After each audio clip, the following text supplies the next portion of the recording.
प्रणाम। धन, बल और ज्ञान में से सबसे बड़ा है ज्ञान, और ज्ञान में भी सर्वोच्च ज्ञान है आत्मज्ञान। केवल आत्मज्ञान के प्राप्ति से ही हम मन को मिथ्या बंधनों से मुक्त कर सकते हैं। आत्मज्ञान स्वयं के ज्ञान है। हम है कुछ और खुद को और कुछ मान रखे हैं। अविद्या अस्मिता से स्वयं को ना पहचानते हुए, खुद को दूसरों के साथ तुलना करते हुए, कुछ बनने के प्रयत्न करते हुए अनजाने में अशांत होते रहते हैं। आत्मा एक है। उस आत्मा शक्ति को आधार करके संसार के हर वस्तु परिचालित होता है। वो शक्ति मैं हूँ, तत्वमसि। मेरे जगह खुद को रख के देखिए, वो शक्ति आप ही हो। आत्मा के स्तर पे हम सब एक है। आत्मा एक है। आत्मा के स्तर में जो भी अलगाव भाव से हम इस दुनिया को देखते हैं वो सब मिट जाता है। मन को एकाग्र करके ध्यानपूर्वक समझने के प्रयत्न करिए। आत्मा शक्ति को मांडुक्य उपनिषद के एक श्लोक के द्वारा समझने के प्रयत्न करेंगे। ना अंत प्रज्ञा, ना बहिष्प्रज्ञा, ना उभयत प्रज्ञा, ना प्रज्ञान घनम, ना प्रज्ञा, ना अप्रज्ञा।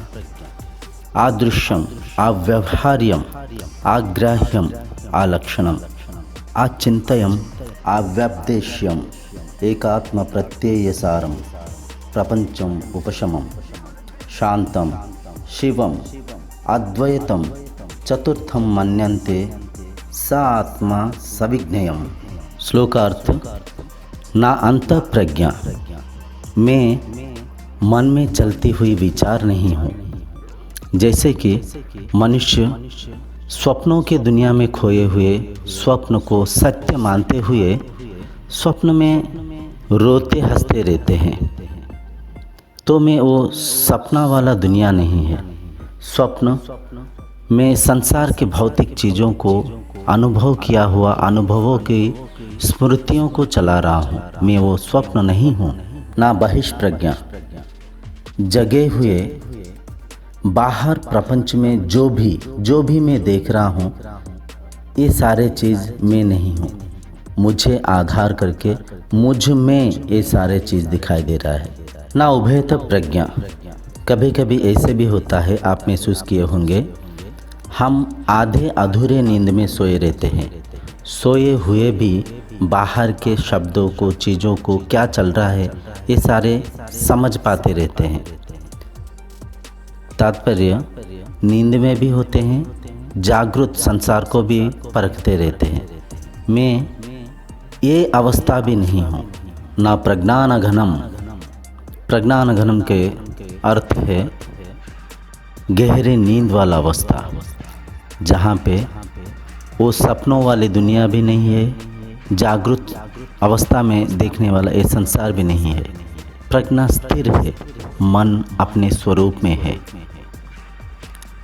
रात को हम 7 बजे सोए और सुबह 8 बजे उठकर बोल रहे हैं बड़ा आनंद आया, बड़ा खुशी आया। यहाँ पे अनुभव कोई कर रहा है, परंतु प्रज्ञा स्थिर है। मैं वो प्रज्ञान घनम वाला स्थिति भी नहीं हूँ। ना प्रज्ञम, ना अप्रज्ञम, मैं विचार भी नहीं हूँ। विचार रहित वाला वो मन भी नहीं हूँ। मुझे आधार कर कर विचार चलता है और विचार रहित स्थिति में मन रहता है। आदृश्यम, अव्यवहार्यम, मैं दिखाई नहीं देता हूँ, परंतु मुझे आधार करके हर चीज़ दिखता है। मैं व्यवहारिक रूप से मुझे दर्शा नहीं सकता हूँ, परंतु हर व्यवहार मुझे आधार करके होता है। जैसे कि कॉन्शियसनेस दिखाई नहीं देता है, लेकिन कॉन्शियसनेस को आधार करके अपना मन के हर एक विचार चलता है, हर एक अपना सेंस ऑर्गन्स काम करता है। जैसे कि व्यवहारिक रूप में हम इस चीज़ को अनुभव कर रखे हैं कि जब एक बल्ब जलता है तो उस बल्ब से रोशनी प्रसारित होता है। रोशनी को हम देख सकते हैं, अनुभव कर सकते हैं, परंतु रोशनी यहाँ पे है करके व्यवहारिक रूप से दिखा नहीं सकते हैं। ठीक वैसे ही आत्मशक्ति को आधार करके हम हर एक व्यवहार को करते हैं, परंतु आत्मशक्ति को व्यवहारिक रूप में हम दर्शा नहीं सकते। अग्राह्यम अलक्षणम, जिसे हम ग्रहण नहीं कर सकते हैं, वो था, वो है और वो रहेगा। अलक्षणम के तात्पर्य है कि उसके लक्षणों को हम दूसरों को वर्णना नहीं कर सकते हैं। हर लक्षण उस पे आधारित है, हर लक्षण में वही है। अचिंत्यम अव्यपदेश्यम, जिसके हम चिंतन नहीं कर सकते आत्मा ऐसे हो सकता है करके, और ना ही हम डायरेक्टली किसी को आत्मशक्ति के बारे में उपदेश में समझा सकते हैं। एक आत्मा प्रत्यय सारम, वो आत्मा एक है और हर किसी का सार है। जो भी संसार के वस्तु है, जो भी चीज़ें हैं, उस आत्मा के द्वारा ही, उस आत्मा में ही परिचालित होता है। प्रपंचम उपशमम, प्रपंच में पंचभूत आ जाता है। पृथ्वी, जल, अग्नि, वायु, आकाश, ये जो भी पंचभूत है उसी में, उसी से परिचालन होता है। बल्कि यूं कहने से ठीक रहेगा, वही है। शांतम, शांतम के तात्पर्य है आत्मा स्वतः शांत है। आत्मा को शांति की आवश्यकता नहीं है। अविद्या अस्मिता से हम कई सारा चर्चाएं करते हैं कि इनके आत्मा को शांति मिले, उनके आत्मा को शांति मिले, ऐसे कहते हुए आत्मा स्वतः शांत है इस चीज़ को नहीं जान पाते और आत्मा को इनका उनके में बांटते रहते हैं। आत्मा तो एक है और आत्मा स्वतः शांत है। शिवम, शिवम से तात्पर्य यह है कि उस आत्मशक्ति को योग के द्वारा, ध्यान के द्वारा हम अनुभव कर सकते हैं। शिव आदि योगी थे, उनके जैसे ही हम भी योग धारणा करके उस आत्मशक्ति को हम अनुभव कर सकते हैं। अद्वैतम, इस चीज़ को ठीक से समझिए, वो द्वैत नहीं है, वो दो नहीं है, वो एक है। इस चीज़ को अगर कोई भी शरीर का मन अनुभव कर लिया, समझ लिया, मान लीजिए वो मन मुक्त हो गया। आत्मशक्ति एक है। आत्मशक्ति के स्तर पे हम सब मतलब जो भी इस प्रपंच के दिखाई दे रहे, हम सब बंधे हुए हैं, जुड़े हुए हैं। उसी शक्ति के आधार पे हम परिचालन होते हैं।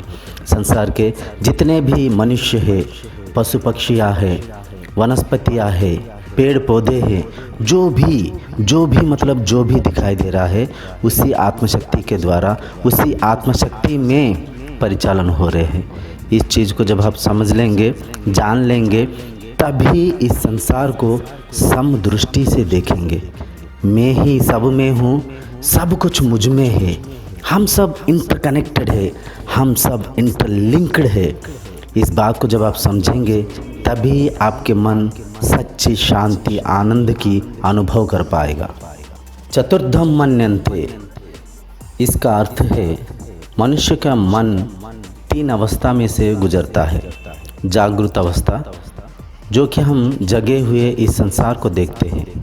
स्वप्न अवस्था, जो कि सपनों की दुनिया को हम देखते हैं। सुषुप्ति अवस्था, जो कि गहरी नींद वाला अवस्था है।